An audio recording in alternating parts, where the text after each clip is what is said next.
Good morning. It is Friday, February 7th, 2025. I am Mark Sebastian, and this is Option Pit Live. We have got a big show for you today. Today, we're going to be talking about non-farm payrolls. We're going to react to earnings. We're going to talk about the reaction in bond, what's been going on in precious metals. Of course, we'll take a ride on Andrew's trading vehicle, and we'll tell you what else other important things you need to know about the market. But to help me along this journey is our very own Queen of the Candlesticks. Her name is Licia J. Leslie. Licia J. Good Happy morning. Friday. How are you? TGIF is right. Good morning. I'm well. How are you? I'm doing great. How's everyone doing? Give us a thumbs up. Yes. And looking his usual rough and tumble self in dire need of a manicure. He is Andrew T. Giovinazzi. Welcome, Andrew. Happy Friday. It is a pleasure to be here on this here show, Option Pit Live. All right. Well, folks, it was a sad day for Bears fans yesterday. Virginia McCaskey, 102, passing away. We'll miss her. But this morning, we have non-farm payrolls that we need to jump on. U.S. economy added 143,000 jobs. That was less than expected. But December is actually upwardly revised to 307,000, and the unemployment rate nudged below 4%. The report featured a lot of revisions and saw a substantial downward changes to previous payroll levels. Shocker. But all said, so far, this doesn't look like, anything that was close to in line, a little bit hot or a little bit soft, I think was going to be a winner. The fear was a really strong report, or a really, really weak report. And so far, none of those have really come out. So we look like we're, this report looks all right. Licia, what's your reaction here to this jobs report? I'd say it looks very muted.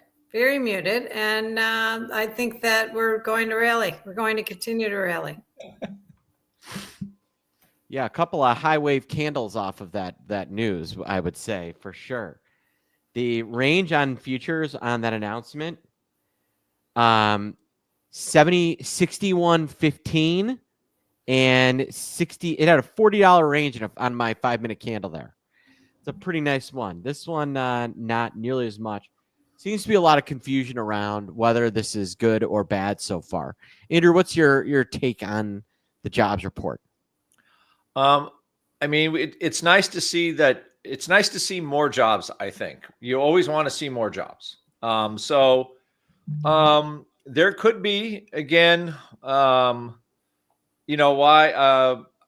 So none of the federal government job cuts have come into play, so we won't see that till next month, right? At least. So I think the fact that we have job growth is still good. I think the market at this point still wouldn't mind having, just keeping the labor market solid. But it wasn't too bad.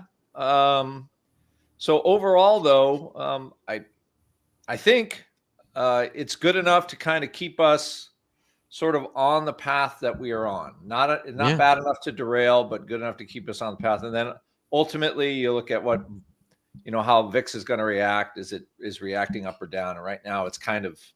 It feels like it's settling a little bit. So overall, say the market is okay with it. Yeah. Well, bad news for the market, but good news for labor.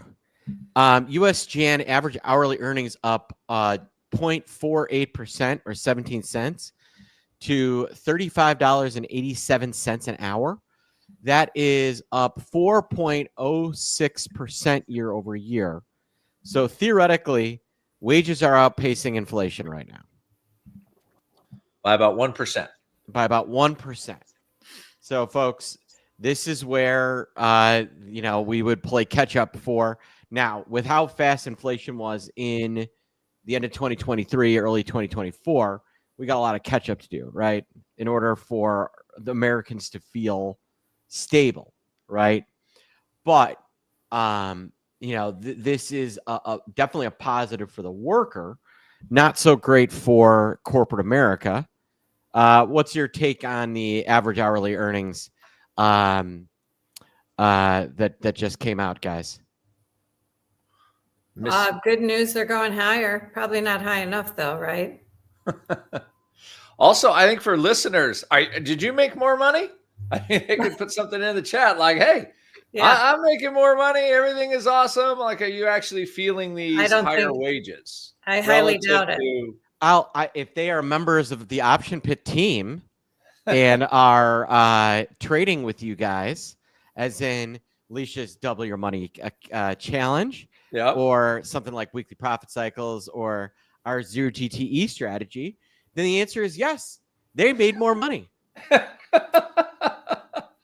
You can say that for anything. If they're not a member of the if they're not one of our Option Pit members, then the answer may in fact be unequivocally no. No. This is why you would want to be a member of Option Pit. Yeah. If you are, say, hey, I'm a member and I'm doing good. I like it there. I like this Option Pit place. Speaking of the Double My Money Challenge, Licia, you have started your Double My Money Challenge. We talked about this in some detail last week. And you are now doing a masterclass on pitchforks as well. Why don't you talk to us a little bit about that? That's right. My whole strategy is all about finding that momentum and opportunity, trading opportunities on the charts.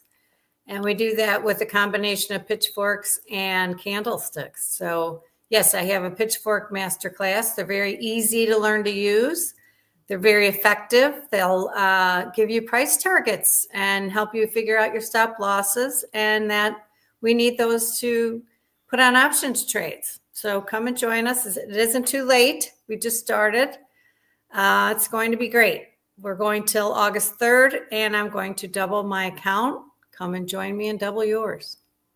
I know I am. I listened into your first session yesterday, and I thought it was interesting and informative, and you had some great ideas. We have a great crowd too. We have like 130, 150 people, and everyone's super psyched. So it's got a great energy already. And you're currently, I will just tease this, you're long one of my absolute favorite stocks. And I have one question. She bought one of my absolute favorite stocks. So we use the long and short. When we say long, what that means is we own it. We want it to go higher. And when we say short, what that means is we sold it and we want it to go lower. So sometimes we get so caught up in our trader jargon that we lose sight of the fact that not all of you are traders. So when I say long, that means she bought. So she bought one of my favorite stocks.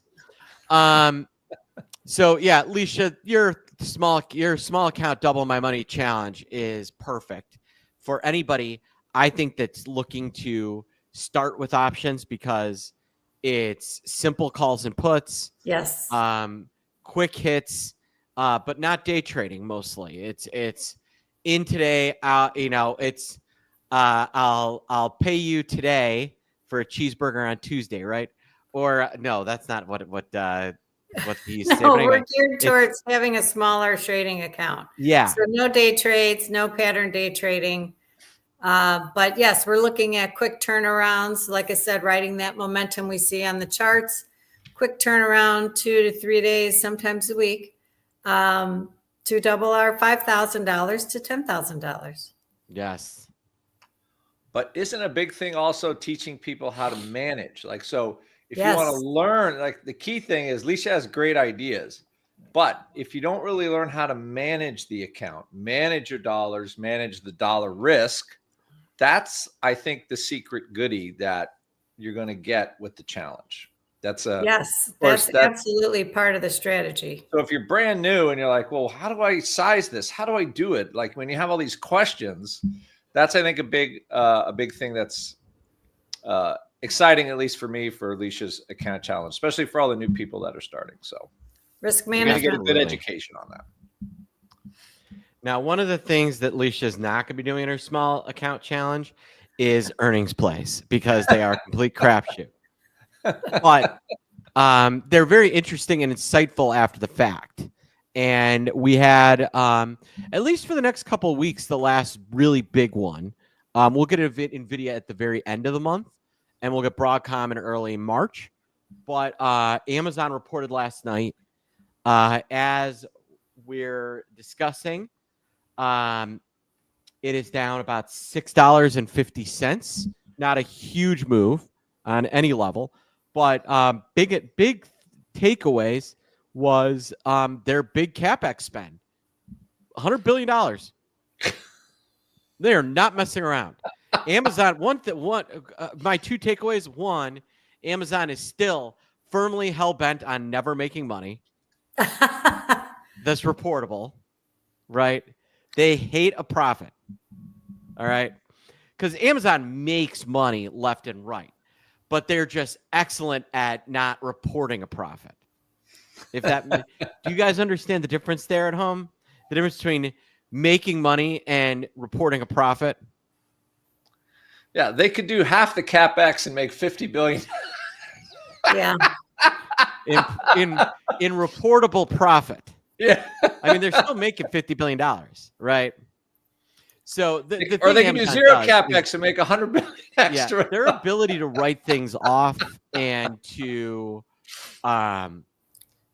take weird losses and things like that is, from a cash flow perspective, they just print dollars, but they report very low profits because they are able to write off so many expenses, which is their goal.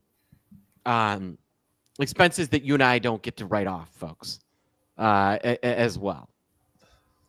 But what I would say is this adds to the fire that, by and large, this earnings season has not been very good for mega cap tech.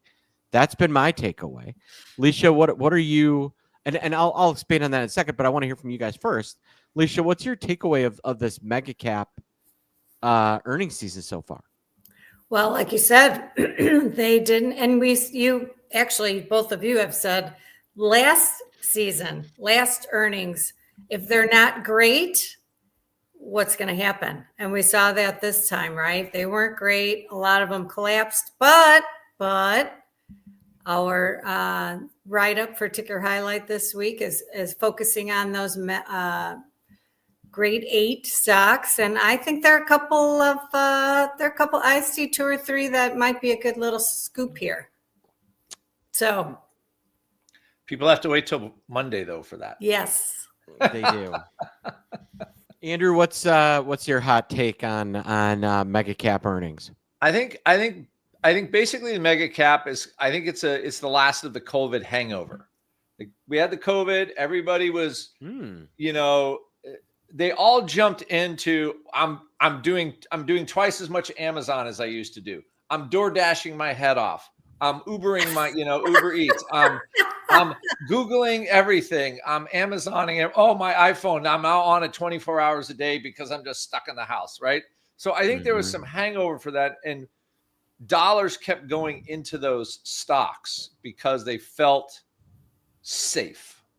I think I tell you, it could be, whatever, the mind virus, and the value, and those companies made tons of money. Don't get me wrong.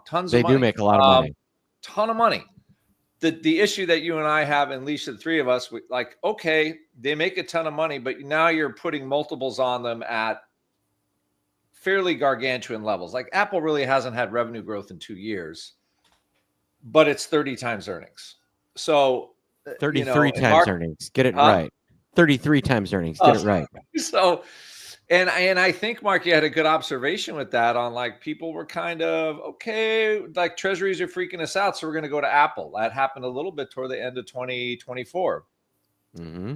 Some of that trade, I think, which is why my trading vehicle, hint, hint, might be TLT, is I think there's a little bit of unwind to that trade. Now people are starting to look at it like they sold off Google, even though it had great, I would say, pretty good earnings, 25% earnings growth on a company that big. That's big. I mean, big dollars, right? Yeah. Like Meta, like some of them are like they're still growing well. Some of them aren't though. And this CapEx thing again, like for Nvidia, like this, where's all that money going to go? Oh, somebody's going to get it. So I think there, certainly are some stocks I think will do better than others, but I think we're starting now to come out of that protective phase where so much money went into 8 or 9 stocks. They grew huge. They have a healthy valuation. It's like, how do you make the case for Apple to go up another 25% this year like it did last year? I think that's a hard case. Right. I think it's a hard case. So I think that because the super cycle AI phone never materialized and the stock didn't sell off on it. Right. That's the part that I think is.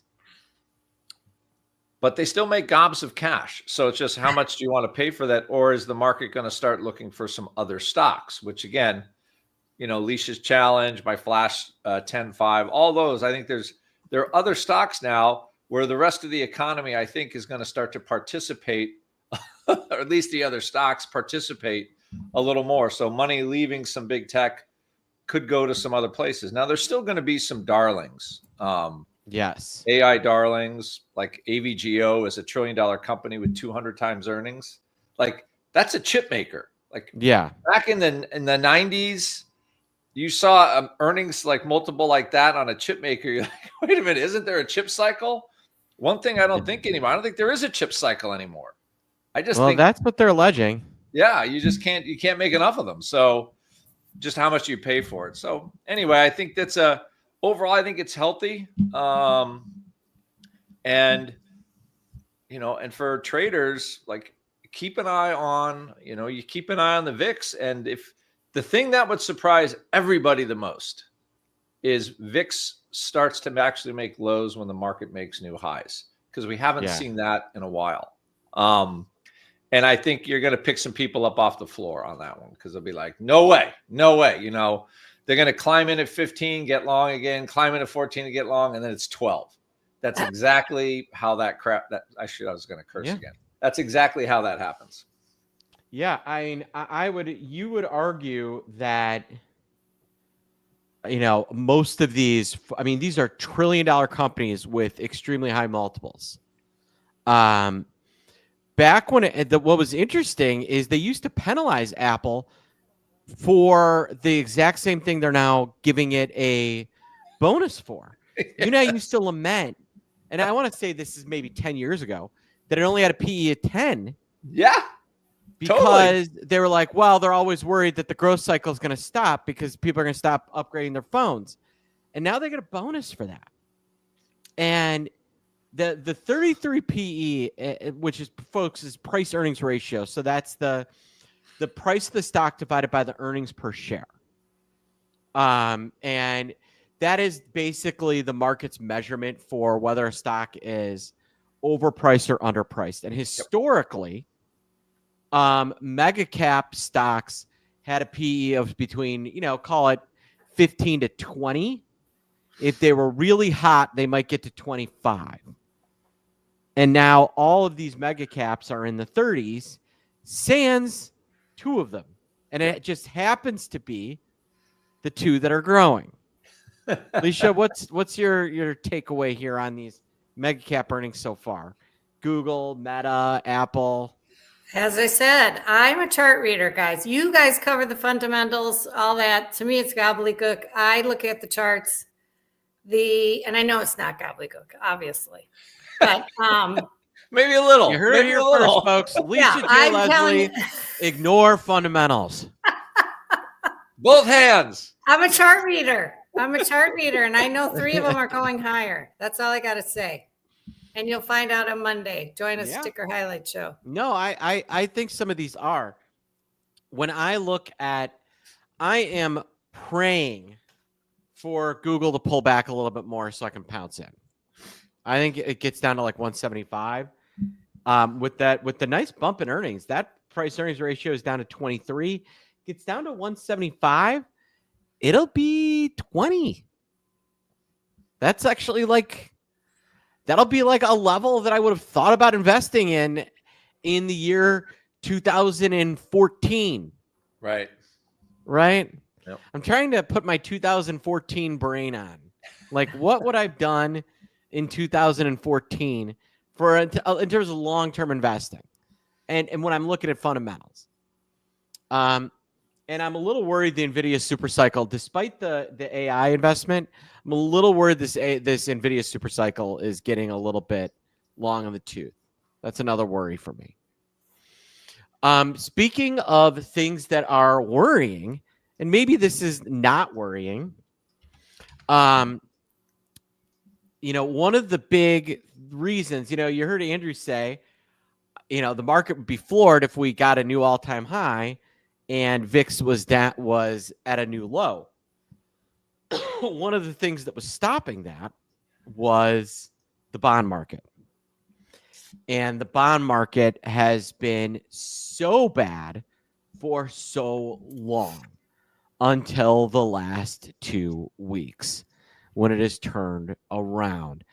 Licia, I know we were going to share some of your charts here in a second.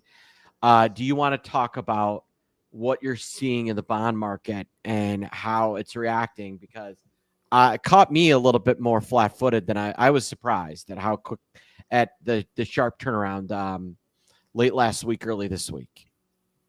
Yes, gapping higher on, it consolidated. If you want to show my chart here on TLT, it was consolidating between a support and resistance level right there, you can see, until it finally busted out on Wednesday.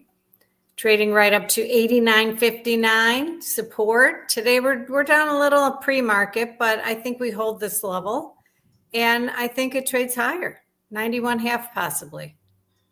Support below is at 87.68. But yeah, I think they're letting the yields come down. Yeah, I think bonds are going higher. They do look like they're moving there. I'm waiting for Druck to announce that he's covering a short. He was probably shorted through the election. He wasn't sure. Now the election's over. He's like, all right. Is he going to cover Druckenmiller? Yeah. Oh, he's been short bonds? Yeah, but I don't know, if you go back to October, Licia, on your chart, whenever the rates were peaking, that's when he started. Yeah, they topped out in September. Yeah, his timing was, well, I guess that's why he's not a bad trader. No, he's not bad. he just his thing was the risk reward is like, all right, really, how much can I lose if I short him? That basically what he said. So it wouldn't surprise me, given current news and things like that, if a couple of weeks from now he's like, oh yeah, I covered those in January. It wouldn't either. No, because he made some pretty big dough, I would say. Yeah, and you have to watch the bond market. Alicia's looking at TLT here. You have to be paying attention to the bond market. We're Option Pit, and this is Tradier, and the Tradier Hub, and mostly we talk stocks and bonds. Stocks are the tail. Options are the dog. The bond market owns that dog. The dog lives in the bond market's house. The bond market has the leash. The bond market buys the food. And if the dog is good, the bond market will give it a treat. And if the dog is really good, it can jump in bed and sleep at the foot of the bed. But bond market's the owner. And if you want to know why things have been rocky the last few months, I think it has a lot more to do with bonds than earnings, and how much trouble there's been in the bond market and how weak they've been. So the fact that bonds are recovering, I think, is the most bullish thing you could see in the stock market by far. way more than earnings. Yep, I agree. What do you think here, Alicia? Jay, you're looking at the dollar? Yeah. All right. Dollar's finding a little support down here after a nice, tremendous rally. What I would really like to talk about is gold. Yes. But So why I don't you think walk we us have to through? take You've a got a ride few here. charts you wanted to look at. The unstoppable force that gold is what you wanted to lead off with, though. Oh yeah, look at that. Just when you thought you were too late to hop on, look at gold. Now I see bull flagging right at the median line. Gold is going to 29.50, 29.45, Oh, wow. 29.50. Didn't care about the dollar. Didn't care about this massive rally in the dollar. Generally, they're negatively correlated. They want gold. They want gold. Does silver look like a similar chart, or It is not as powerful looking, but definitely rallying. silver's always been gold's ugly, stupid cousin? Licia, what do you feel like the sudden interest in gold is? Well, I believe it was they're buying it. Supply. They're buying the physical supply, from what I've read. Like BRICS, Backing China, up.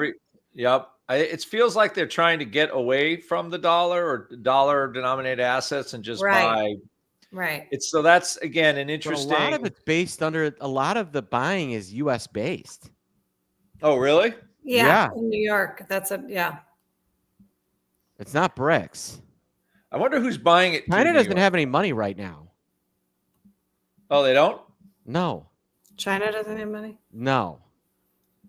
Are they propping up their property markets? Yes, they are. China's too busy propping up. It's playing whack-a-mole with its economy to go out and do a major goal, major spend. But gold looks really strong, and you got to wonder if this is kind of like an anti-Bitcoin type of trade, because Bitcoin looks soft. Yes, it does. Yeah. I agree. I agree. The shine is kind of wearing off for some reason. Maybe it was too much with the election and all that, and Trump and Musk. But yeah, Bitcoin's kind of flailing a little here. I wouldn't go long until it trades over 99,800 or rounded 100,000.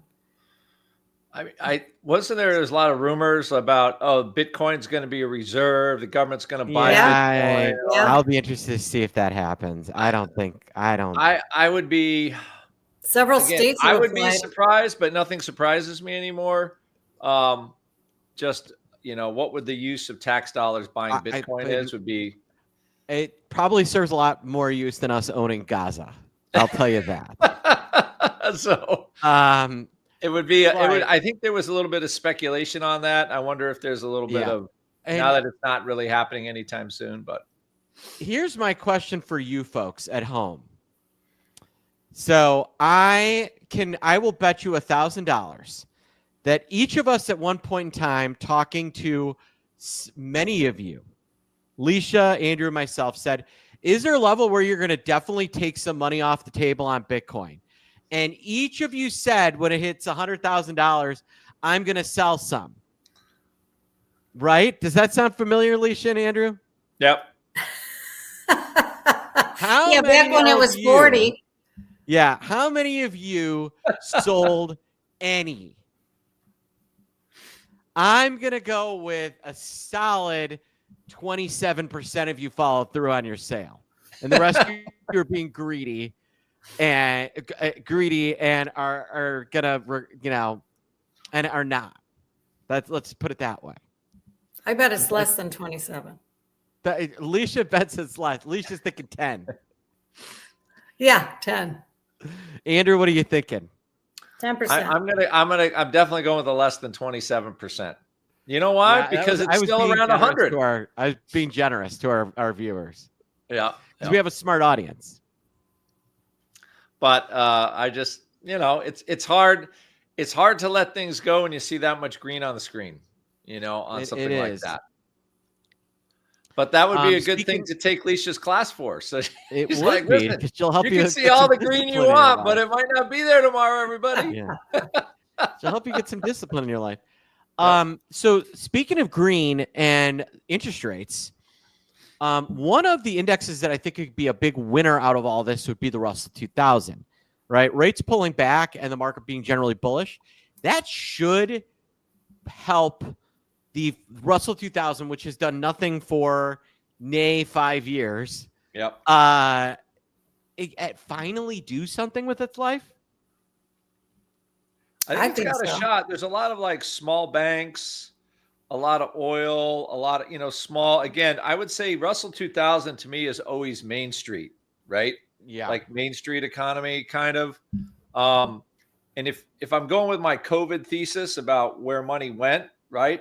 Money left Main Street. I mean, you look at the small towns, all the little businesses that had such a hard time, and it's coming back, slowly but surely. But I think it takes a while for Main Street to recover. It's a shorter recovery time.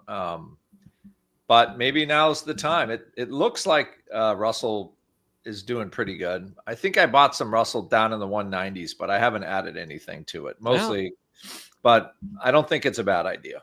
If Main Street's struggling, it's because you're buying from Amazon instead of going downtown to your local store. Okay. So shop True Value, not Amazon, and your local grocer. True. But yeah, so Licia, what are you seeing in IWM? IWM is in a box range here. I like IWM over 230. I think it'll trade up to 236. Over 230. Wait for it to trade over 230 though. It attempted yesterday and kind of reversed. Yes, once it trades out of this box range, it's going higher to 236. All right. Now, Licia, one of the things that's kind of fascinating, do you have Pitchfork set up for Amazon? Because I do. One of the things that's always fascinating is after these earnings, where these gaps will stop. And it can be pretty fascinating. There's Amazon. Yeah, I think Amazon's reaction is pretty muted here, don't you think? I think Amazon's going to probably open down here and rally, in my opinion. Yeah, I have support right there on today at 232.80. And it's trading 232 on the nose right now. Yeah. So it basically went right to your support.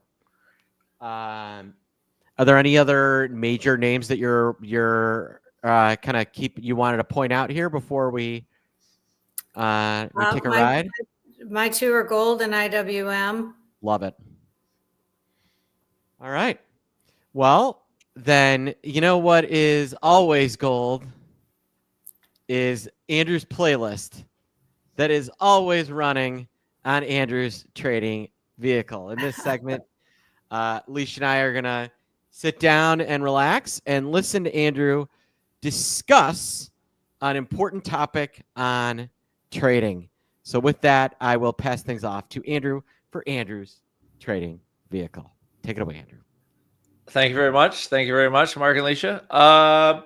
So my trading vehicle today, TLT, no surprise. I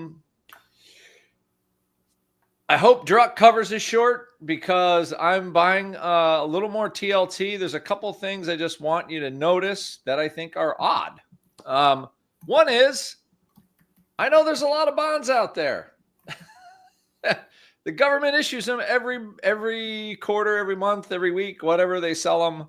I'm not a bond trader, but I do look at the bond market, and there is inverted skew. I don't know how long it has been there, to be quite honest. But why?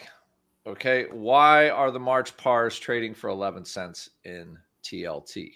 So inverted skew is just basically you got lower volatility near the money, and you got higher volatility on these little out of the money calls. Substantial open interest here in TLT. Again, massive, massive, massive market cap here. Bond market huge. And TLT, while it's not all the bonds, it is a proxy for them. So Simple answer, folks are buying out of the money calls and TLT. I think the Doge thing, how real it is, it seems pretty real. The market seems to like it. Again, I'm a follower of price. So if bond prices are stabilizing and going up because of the news, I'm not going to argue with it too much. What I will say, though, is now, again, TLT not really doing a lot here. It was doing a lot. Higher realized vol in this area, again, around the election, all that kind of stuff. There was a little bit of love. And then a lot of uncertainty over the talk. Now, all of a sudden, the talk is becoming more real. We'll see how it goes. Volatility is still, I would call, rich, but it's not crazy high. So from a absolute point of view, it's low. 60-day, 90-day volatility, green, yellow line, kind of low. Not super high. Those upside calls more expensive. But TLT itself is not really doing very much, which I think is a good signal overall. Realized vol is kind of low. So to me, you buy calls or call spreads in TLT because you got that upside skew. I'm kind of looking like March, April today. I want to buy a little more duration. I don't want to think too much about it. The 90, I don't know if I even want to sell those, but the 90-100 for $2. Maybe 1x2 if you want to get a little exciting on it. I don't think we're going to one, that's break even 110 if you have margin. Things like that, relatively low cost, and just kind of ride it. I like the idea upside fly, 1x2, anything like that to take advantage of those upside prices and give yourself a cheaper entry. I just think that it makes sense as an interesting trade. And also like the fly or the 1x2, your dollars are so small and your theta is like nothing on that trade. Your decay, that is. So I think it's a good way to sort of trade the bond market to get long, get yourself. And also, again, long bonds generally are a market hedge. And that's my trading vehicle today. A little interesting stuff. I'm going to do a little bit more research on how long the skew has been on the upside, because I don't trade a lot of TLT. I just sort of, buy the underlying and you get the dividends yielding around 4% or something like that. As another alternative, just buy it and get the dividend payout and just hold on to it is not a terrible thing either right now. So that's my trading vehicle for today. Buy some 1x2s or upside flies and TLT, strike the long side at the money. Well, we all love butterflies and TLT. I think it is going to meander higher here. Speaking of meandering higher, as we're coming to the end of the show, S&P futures are up about $4. So off the lows prior to the announcement of non-farms, they were trading at about 60.98, just below 6,100. They're currently 61.10, so up about $12 off the low. NASDAQ futures are currently up about 14 points. Russell 2000 futures are down about a point. And Dow futures are currently up about 28 points. So the open is looking extremely muted, to say the least. What are you thinking is going to happen today, Andrew? Well, I'm just going to say we're awfully close to that all-time high number. We're what, 5 points away, 50 points away, SPX? We got to get over 6,100, yeah. Yeah, I think we probably give it a tickle. All right, Andrew's bullish for today. Licia J., the leader of the small account Double My Money Challenge and the queen of the candles. Which I just dropped the link. It's not too late to join. Please drop that, Luis. Would be awesome for our folks watching. Come and join us. It's going to be great. You're going to become a better trader, a professional trader, competent and confident. Absolutely. I'm with Andrew. We're bullish. Look at those green candles. We're going higher. We're less than 40 from the high on SPX, 6150 on ES. Yeah, we're going to touch the previous high.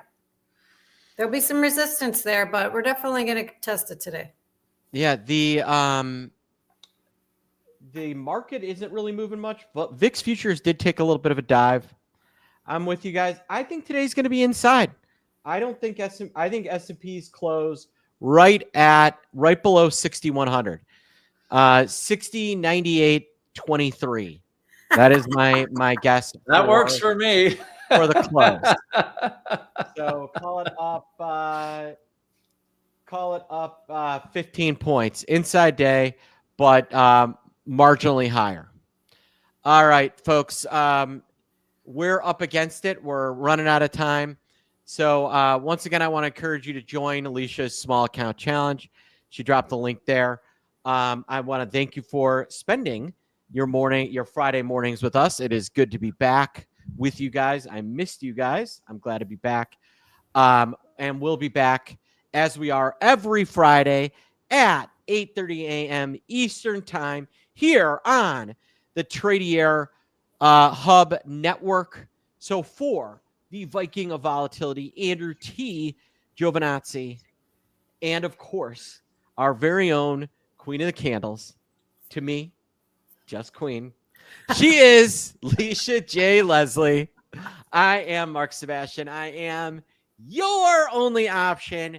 I hope you have a wonderful, wonderful Friday and a blessed weekend. Have a good one, everybody.